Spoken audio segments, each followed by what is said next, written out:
Contemplate the workings of the inner being.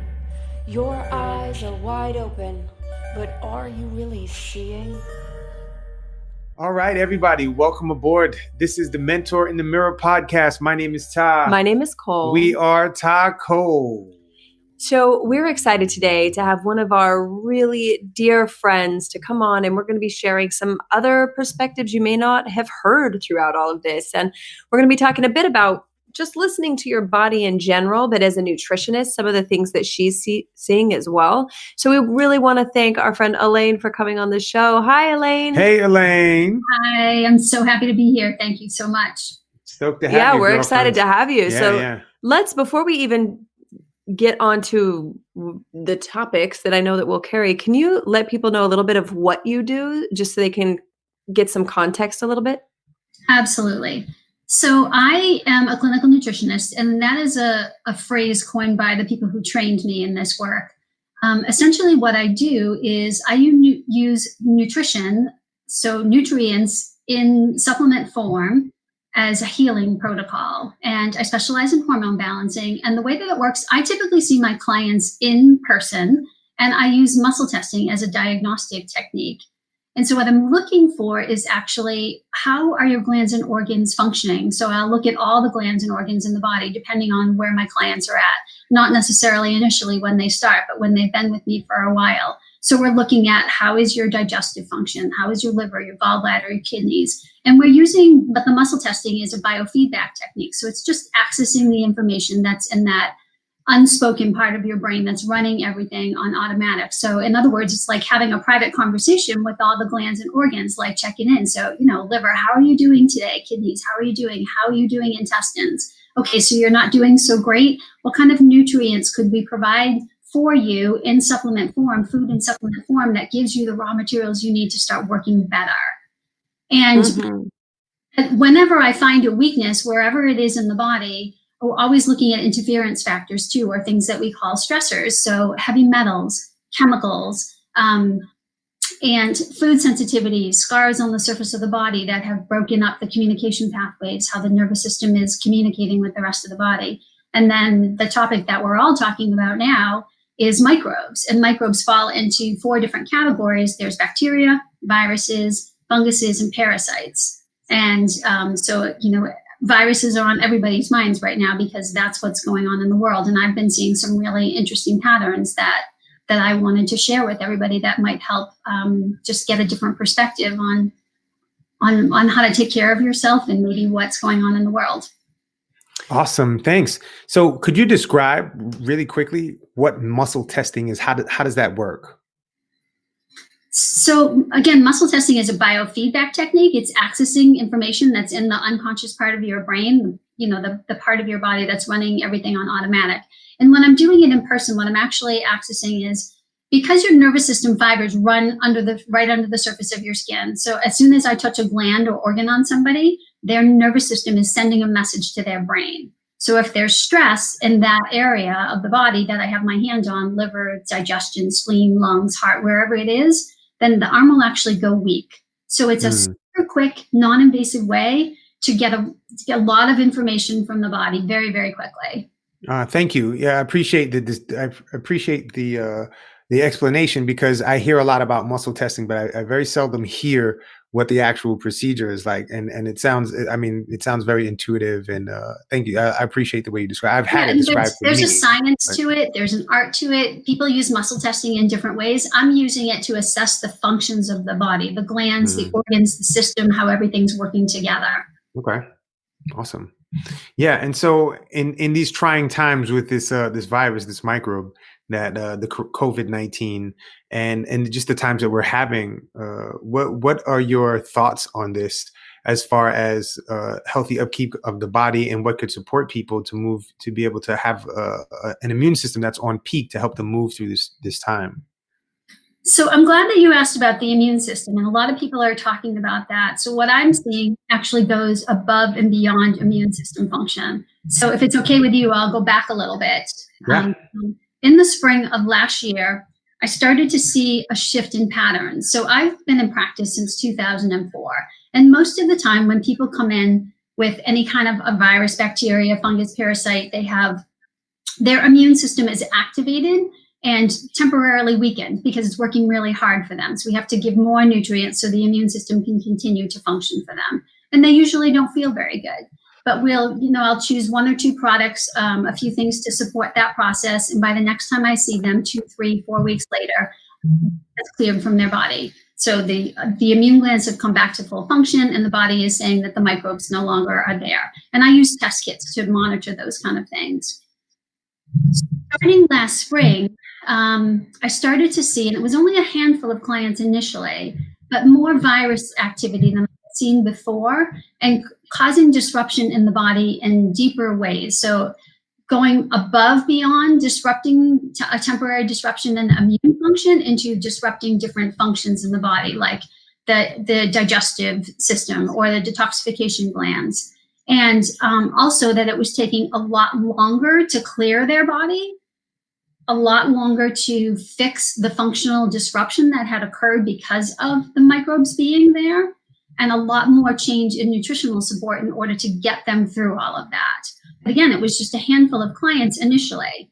And then, so I saw a bit of that in the spring last year, so 2019. And then in June last year, I had this massive surge. So June usually for me is a time where my practice starts to slow down. I have a lot of teachers, the kids are going on break, people are looking forward to vacation, they kind of settle down a little bit, they're not as stressed. So people, I love that time of the year, especially for my clients, because I want them to feel really great. And they're usually moving into that space, at least for the summer months, where they're going to feel really good. And I had this massive surge of people coming in with all of these kind of weird things that I just described, much more so than I had ever seen before, and at a very unusual time of the year. So that lasted for the month of June, and then things kind of quieted down. And I had a little bit of that come up in the fall, and some more of like the usual things that I would see. A few people that were sick, their immune system would have been temporarily activated. But right after Christmas this year, everything changed. So just after Christmas, pretty much every single client that I have, and I have like 20 to 30 visits that I do per week with different clients. So 100, 120 people that I see over the course of a month. And almost every single one, with very few exception, has some type of microbe in their body, typically viruses, and multiple viral families. So there could be multiple strains that they're dealing with. So not just one viral thing, many viral things, and not necessarily activating the immune system for a lot of people, going directly, like deeply, deeply into their tissues, sometimes taking down the function of their whole digestive system, sometimes their whole detoxification pathways. But over the 3 months that I've been watching this unfold, the most common things and the biggest pattern that I'm seeing is these are viruses, again, multiple families, and the things that are being affected the most are the large intestine and the kidneys. A lot of my clients that have come in with the viruses starting at the beginning of the year still have the viruses in their body. So there's a really, really long time to clear, and those functions have been diminished or disrupted that entire time. So that's a really long period of time, and I've never, ever seen anything like this before. Yeah, that's pretty bananas. I appreciate the fact that you've taken an inventory and you really watch. As being a practitioner myself, and Cole and I, we take data on people and we really study the trends in what's going on with people. So I really appreciate you being in that space of awareness. So what are some things, let's say someone isn't even immunocompromised necessarily, right? But they're just looking to fortify their immune system. What are some ways that they can kind of self-check in, or what are some markers they could look for? And not necessarily just with COVID-19, but with health in general, what are some of the things they could be doing to boost and help prevent like the proliferation of a virus? Yeah, of any kind? Everybody's homework has been, because I like to work on different lifestyle pieces, and people are at different phases of their journey. Some people come in where they already have their nutrition dialed in or their hydration dialed in. But everybody's homework all year has been hydration. And so I just say self-care, extreme self-care as much as you can. And that's staying hydrated, like every day, getting your daily amount of water, minimizing sugar, alcohol. Exactly. Yep, I have mine next to me too. Nutrients, so eating organic, a variety of foods, fresh produce, trying to stay really on track with your nutrients and keep inflammatory things and sugar and processed oils and all of that kind of stuff out of your diet as much as possible. And movement and stress reduction practices, sleep and rest. And so those are the two things I've been saying to people too. You need to get enough sleep every night, and you need to rest. And rest is very different than sleep, because most people are going like all day long. They, from the moment they get out of bed in the morning, they go until they hit the bed again at night. And there's no time for rest in there, no time for physical rest, no time for mental rest. And that's really, really critical, because when you're going 24/7 like that, it's tons and tons of resources that your body's using. And it doesn't give your body enough resources to be able to handle what else it has to deal with right now. So basic lifestyle things for sure.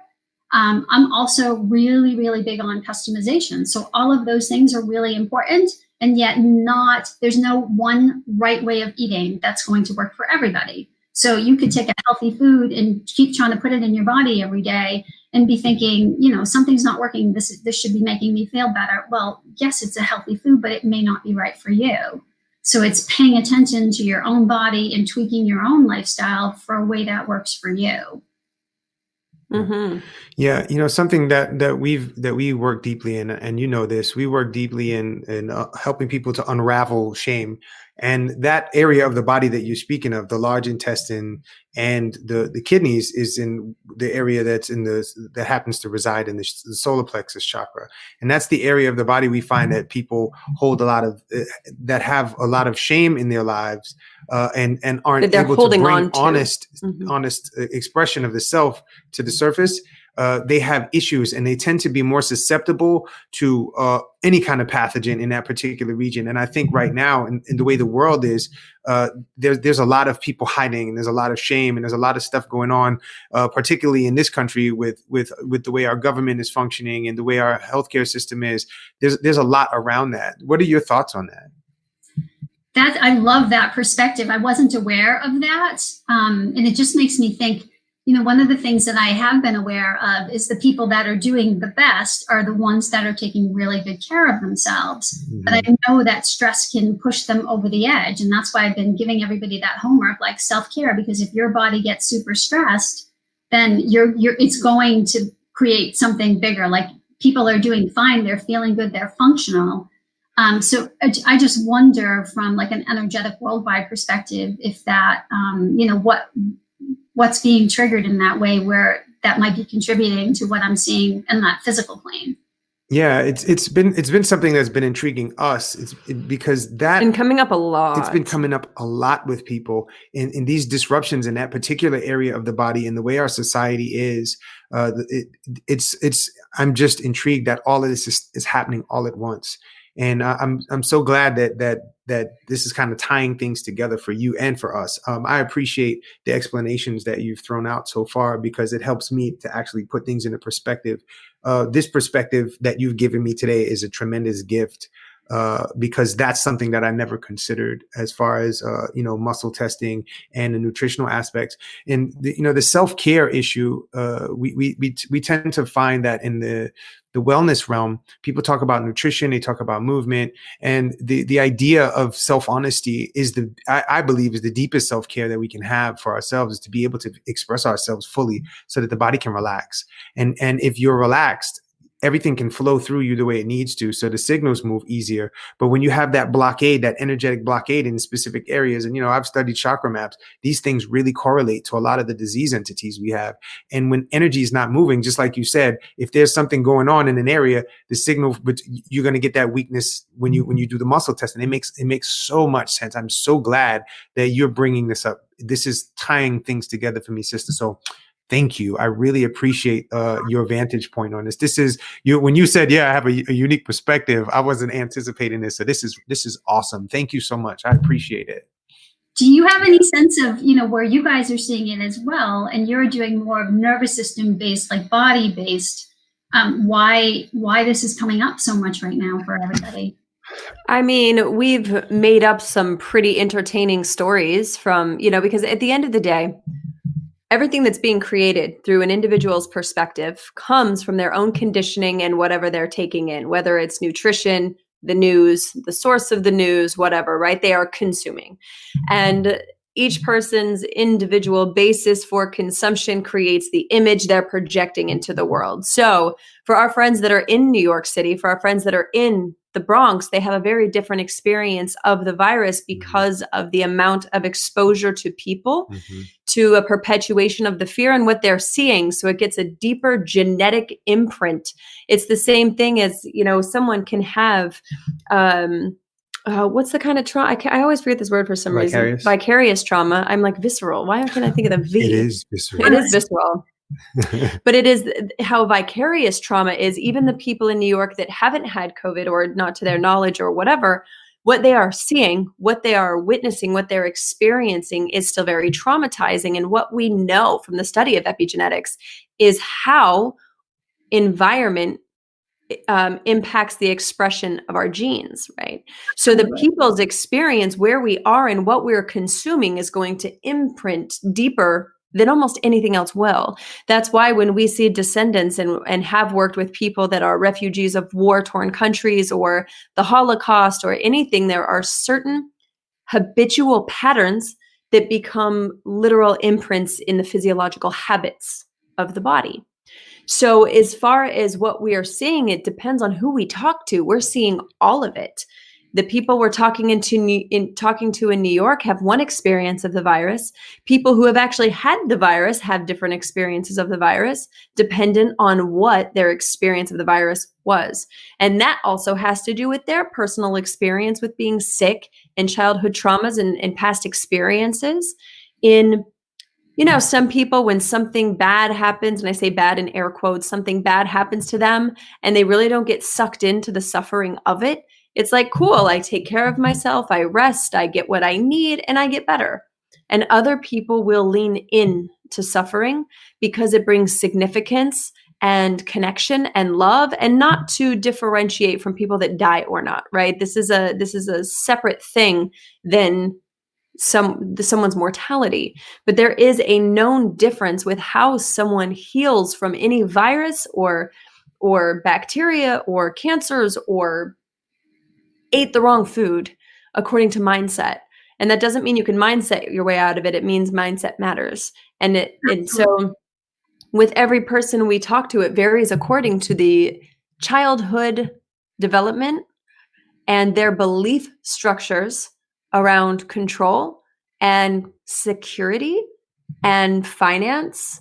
And that is what makes the difference on what we're seeing. We see all of it. And shame on a really, really deep level. And what we've been unraveling, Elaine, is that shame is not just your parents saying you're no good or something like that. When you get injured, right? Shame is is drawn from the idea that something is wrong with you, bad about you, or broken about you, right? The idea is that those things are broken. So when you get injured, something is broken about you. When you get sick, something is wrong with you. The idea that something is wrong with you, the projection of it, the anxiety that comes from a future projection of something being wrong with you. And this doesn't have to be about, you did this.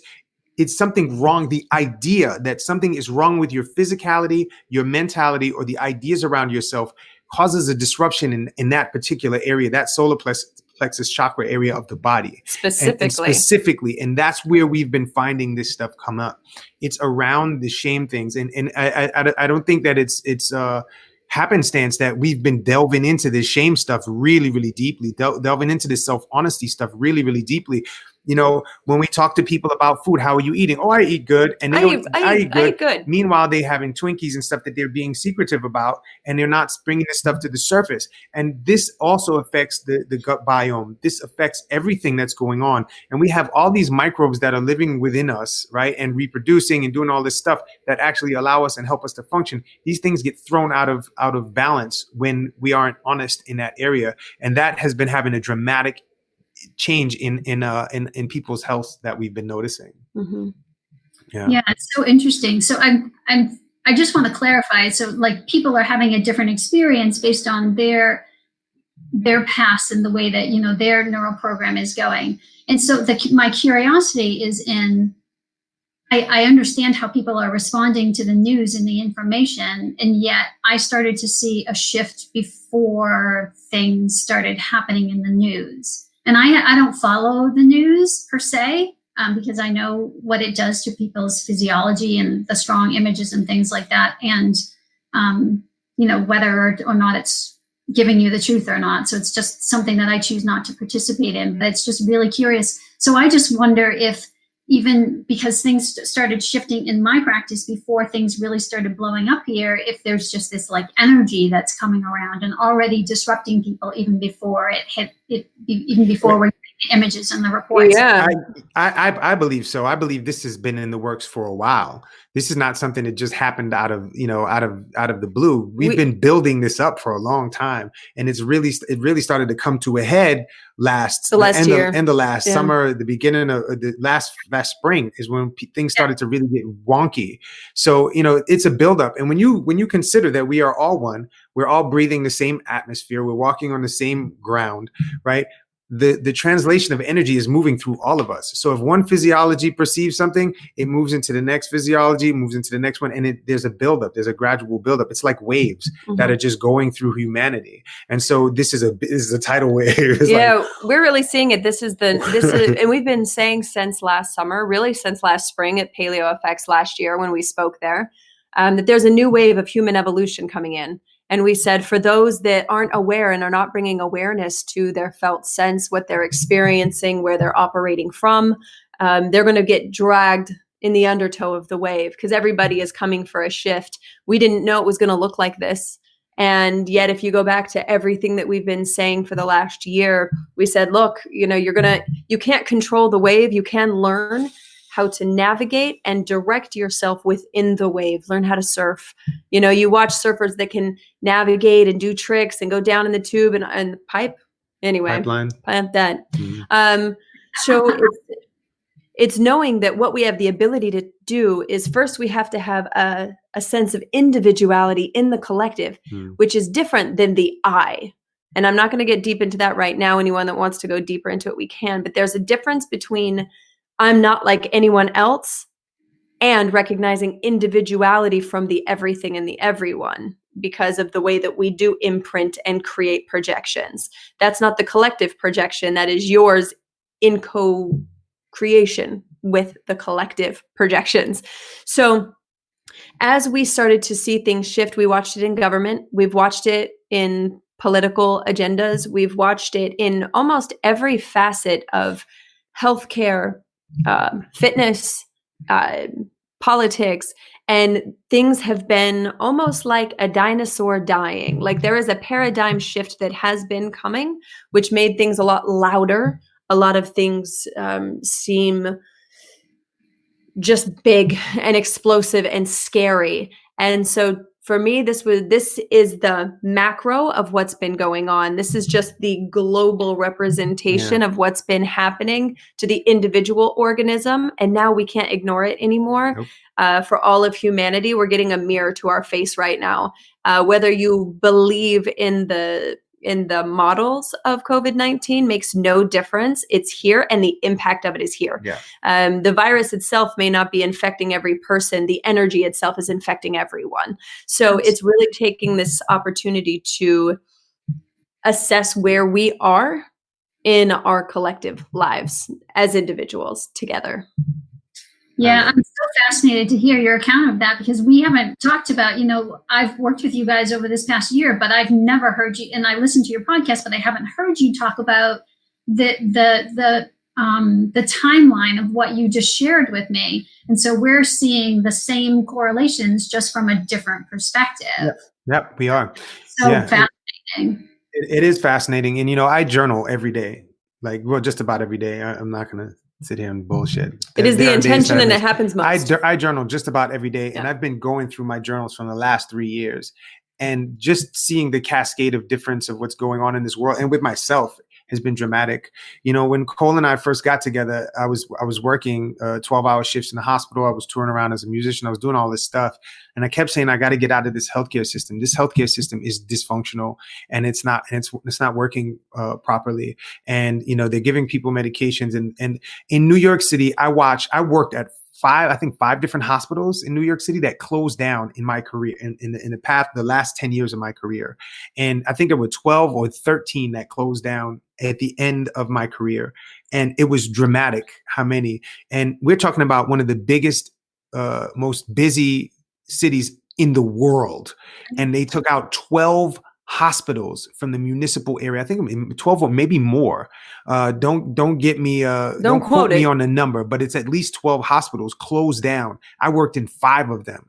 And these are big hospitals, not little tiny hospitals. And when St. Vincent's closed down, I was like, some shit is going to go down in the next couple of years, and this city is not going to be able to deal with it. It's not equipped anymore. It's not equipped. For this is one amount of people. And this is one of the reasons why things are going the way they're going in New York City, is because they don't have the facilities. They don't have the facilities, and the staff is not able to manage it in the facilities that they have. So it looks a lot. I mean, everything is congealed into these spaces. So people are going into the hospital and they're getting COVID in the hospital. I have a friend whose mom died after she went into the hospital and got COVID in the hospital. So this is part of the cycle of stuff that's been gradually building. We've been seeing little bits and pieces of it. We're putting the pieces of the puzzle together. Yeah. And it's, there's an important distinction that people are going on the extremes of one side or the other. Either COVID is this big hoax or it is not. And again, that is irrelevant at this point because of the way that it has infected energetically the minds of the entire world. Whether you wanted it to or not is irrelevant as well. So what people are doing now is they're going and looking at hospitals and saying, oh, it's not overrun. There's not people everywhere. It's remembering that they had to shut down all surgeries, anything that wasn't life-saving right now. Elective surgeries or surgeries that are not emergency, not happening. So that doesn't mean all the beds that are open are available for a patient who is intubated. That's not how it works. So, and at the same time, all the fear mongering, it is not the way that it is being presented on media that we don't have a handle on the patients coming in. Listen, I have friends that work in New York City. I worked in New York City for a long time. So I'm checking in on my colleagues, and the stories that I'm hearing are heart-wrenching. They're horrifying. When you have to bring an iPad into a room so that somebody can say goodbye to their kids before they die, it's ridiculous. When you have to move bodies outside of an emergency room or the hospital period into an 18-wheeler that has freezers for bodies because the morgue's full. It's ridiculous. Yeah. When these things are ridiculous. When your operating room is an ICU, your CCU is an ICU, your telemetry units are ICUs, your step down units, everything is an ICU in the hospital now, because there's no place. The ICUs usually have 20 beds. 10, 20 beds, depending on the size of the hospital. Now you've got multiple units that are being converted. So you may not see that on the ground floor when you're in the ER, but this is what's going on in these hospitals. And the staff is being overwhelmed and they're exhausted, and they're putting themselves in the space where they're going to start crashing. They're going to start crashing soon. Yep. And if that continues, it's going to be really, really messed up. Yeah. So this is something that is real. Regardless if you believe it's a hoax or not, it's affecting people. People are dying. People are getting sick. And on top of that, people are afraid. And so that their bodies since they're afraid, that shame cycle comes into play, and that area of the body that you are talking about is getting disrupted. And fear has been building, especially in this country. I can't speak for other countries. I can speak for the United States. And the people we actually talk to. And the people that we talk to, and the dealings with the political stuff back and forth. People are scared, gun this and mass shootings that, and all of these things going on. There's a lot of fear happening. And that fear drives the fear is right below that chakra. That's the sacral chakra. When you come right above that, that's the solar plexus, and that's where the shame stuff is. And that's where both of those areas, the sacral and the solar plexus. That's where all of the shame and the self-esteem and all that stuff resides, and that's where we're seeing the most stuff with people. So your perspective has illuminated things for me in ways you can't understand. I am so grateful for you being here with us today. Oh, I'm so glad to share it. So one of the things that I was thinking about, just from a purely physical perspective, with someone that's really interested in getting my clients to a place where they're super healthy, which, allows them to be expansive in other areas of their lives, is if what's happening with my clients is happening out in the world, And there are people walking around with disrupted function, but they're not feeling it. How is that going to play out from a long-term perspective? So if their kidneys are only working at 20%, but there's no indication that their kidneys are low functioning, what's going to happen to them 3 weeks from now, 3 months from now, 5 years from now? Are they going to develop a severe infection, or are they going to develop a disease process and never know that it started now? And this could be another thing that we're going to have on the spectrum, like exploding health problems. I mean, we are in a country where we have so many long-term health problems. So is this going to just exacerbate that? And then just what you said is if they've been shutting down hospitals and this continues on this plane, then even we're going to the systems are going to get overwhelmed down the road, just as they are right now in this acute situation. Yeah. Yes, the thing is, like, there's a fine line between creating projections and understanding where it goes from here, and taking action to say, hey, this is the foresight of what could be to come. Here's what needs to happen right now. And this includes for any coach, mentor, consultant, or otherwise, if the language isn't directed to, it doesn't have to be from the fear space, but from the space of right now is when your conscious awareness of how your body is functioning is critical, because 3 months from now, 6 months from now, a year from now, you are in the current process of creating crisis or moving away from it. Because all of this stress right now, people are still in a more kind of at the beginning of that fight or flight adrenaline dump because of the last 2 weeks. Now people's immune systems are going to start to tank from being revved up for long periods of time. So the invitation is for us to really let people know that we've got to bring awareness to the body right now. And if someone claims or says they're a leader, an innovator, a change maker, a CEO, someone that leads their family, moms, whatever, until we take responsibility to figure out how our body is functioning, we are going to continue to give it to someone outside of us, like the government, which means we are reliant on a vaccine, or we're reliant on an eradication of a virus, and it is outside of us to control. So until we get control in here, this is the inner game to slow down the trajectory that is looming, and it's doom and gloom if it keeps going that way. And so this is the wake-up call for anyone listening right now, because I can conceive everything that is possible with those things. I don't go too far down the what if, because if we imagine all the worst case scenarios, we are going to perpetuate that fear feeling in the body, that stress response, and tax the adrenals, tax the immune system. So it's what actionable steps to fortify the self needs to happen right now, so that we don't continue down this road any longer. Because I know for me, I will not be taking a vaccine that has not been tested, and otherwise for them to guess, to rush, to fortify fear, people that are in overwhelm and are trying to protect their families, and they mean well.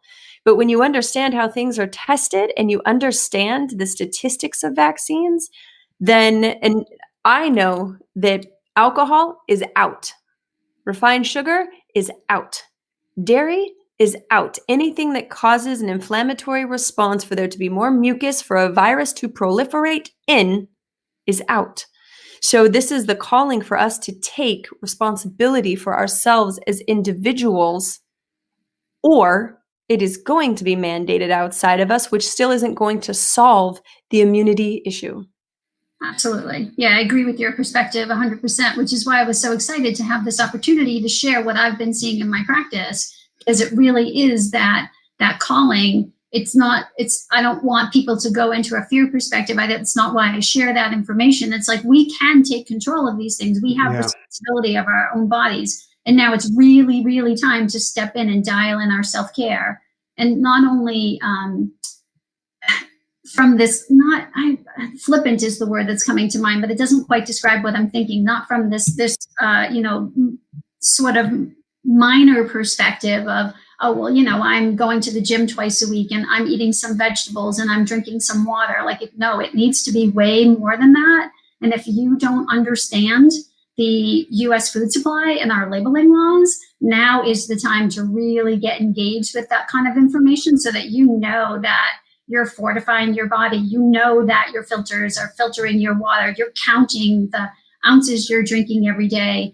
You know that you're getting good sleep. You're not overextending yourself whenever possible. You're taking extra time to rest. You're thinking about your relationships. And also, I know you guys talk about this in the work that you do, is creating this life team. And I love that perspective. And I'm a huge fan of creating a health team. So the things that keep my body strong, I don't do on my own. All of the things that I just mentioned, those are within my control. And I've spent a lot of time educating myself. So I know that my choices are really dialed in. But I also have body workers that I work with.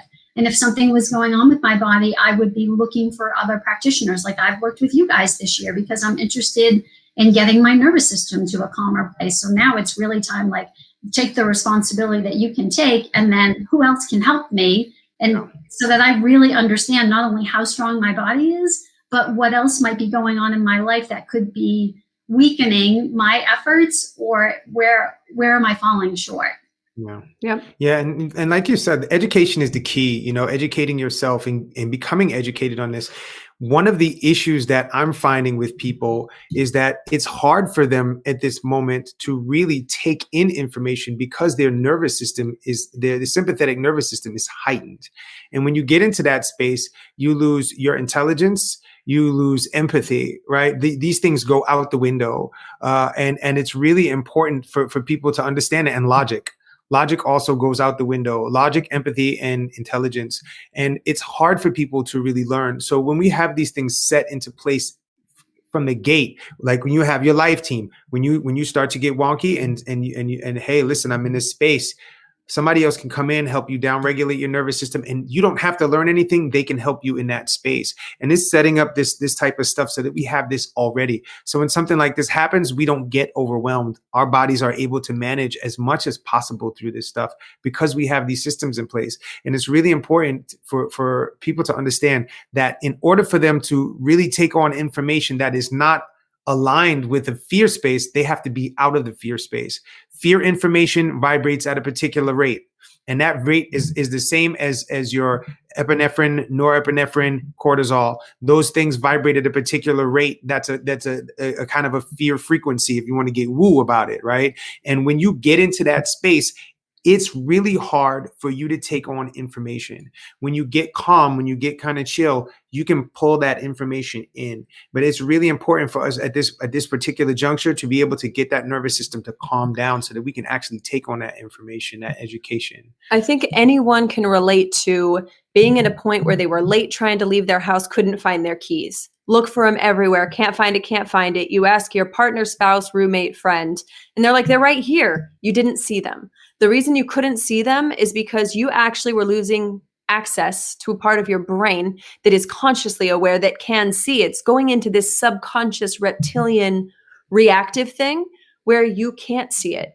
Part of my life team strategy with Ta is that if I can't find something, I go, baby, it is not in my periphery right now. Like, it's not where I am. I cannot find it. It's not that it isn't here. It's understanding that my stress response is up, which quite literally makes it so that you cannot see things. Mm-hmm. And that's what's happening culturally. And again, it doesn't have to say that there aren't really people dying, and it doesn't have to say that it is very much being overblown as far as how it's being talked about too. And I won't get into my perspective on the whole economic shutdown, because I think that was a gross overaction for how it was done. I just don't think that we had a choice because of what had already been bled out into the public. So, we're all here riding the wave at this point, Elaine, and I appreciate so much the work that you do with people. Can you let people know what kind of services you offer? So as they're looking to get in touch with themselves, and since everything's virtual now at the moment, that you can work with anyone from anywhere. Yeah, what kind of things?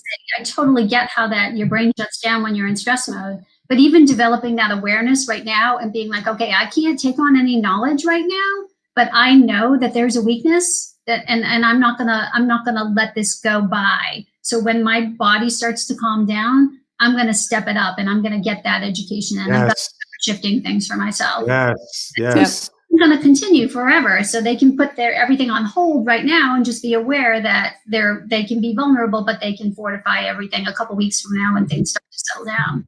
Yes.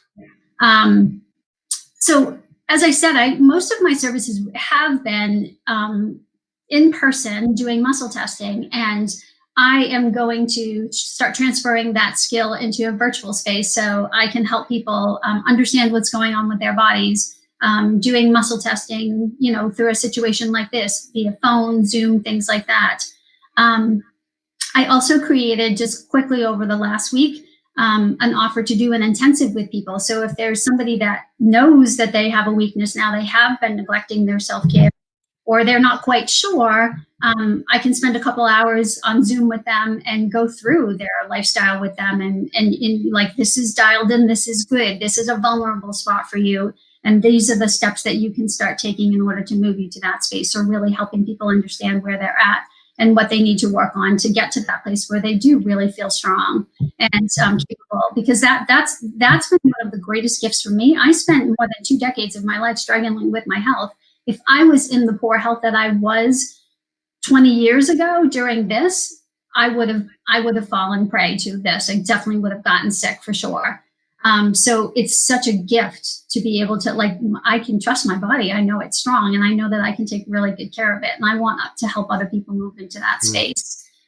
So you can find me at immuneboostinglife.com, designyourhealthylife.com. They're the same website. I also have a podcast, and I do have a freebie that I've kind of pulled in together over this past week. And it's talking about all the things that we talked about tonight, like really dialing in your self-care and getting those foundational pieces in place, and then looking at, okay, now I think I'm eating really good, but is this really working for my body? I think I'm getting enough movement, but is this movement really working for my body? And what else might be going on that you could be missing out on? So that's just a report that I created, and that's free to download. I'd love for everybody to have it. Yes. Awesome. Thank you so much for that amazing gift. I'm so, listen, I love the work that you do. I love you. You're such an awesome person. It's been great to work with you, and it's been wonderful to have you on here. And thank you so much for the light bulb today. Thank you. I can't express my gratitude enough for the dots that you've connected for me on this interview. So thank you so much. Really appreciate it. Thank you so much too. And that is reciprocated 1,000-fold, because you guys have been such a tremendous blessing in my life. You've helped me through a really difficult period this year. You've helped me move into the level of expansion with my health, with my consciousness, the way that I'm always intended to. And I still have yet to see anyone that has the language that you guys have, that talks about things and the way that you do. And even just connecting to that on, a couple times a week by listening to the podcast, that helps me stay open and in moving into that expansion and considering all the things that I need to do. And it's such a tremendous gift I'm so grateful for. Thank you, sister. Yeah. It's definitely, we're looking for this world where nobody's on these pedestals. We're right here with each other. And so it's eye to eye. I help you, you help me. We eat with each other. We talk with each other. We see each other. We know each other, and it's such a blessing to have you in our lives, girl. Seriously, I love you. And I can't wait till it's over so I can hug you. I love you as well. I love you. I love you, Ta. I can't wait to see you guys in person in a few months. Yeah, definitely. And before we jump off, I want to give a shout to Meryl Aaron, who's always rocking with us. Thank you for watching. And another colleague of mine, Keith Chu. I love you, brother. Thank you so much for rocking on the front lines and bringing people in and helping people and saving people's lives, man. Thank you so much. Appreciate you listening, and we love you too. So this is the Mentor in the Mirror podcast.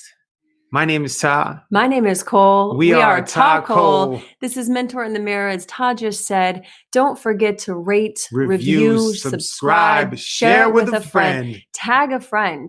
This is the kind of information that isn't being expressed. And we're not here, we don't generally get too far into statistics on our show. We're here to help you illuminate what things can help support you, your immune system, the people that you love, so that you can pivot and make the decisions necessary for what's here and what's to come. So especially if you are a business owner, CEO, high performance individual that's looking to take that proactive step into this next evolution of humanity, text optimize to 22999. Again, that's optimize just on your cell phone to 22999. We're going to be doing some conference calls to really get into the depths of what's next for humanity. We're looking at another recession and what that means to make sure that we can get some epic support and systems for this next paradigm that has already started crowning. And with that, we love you. Be Free.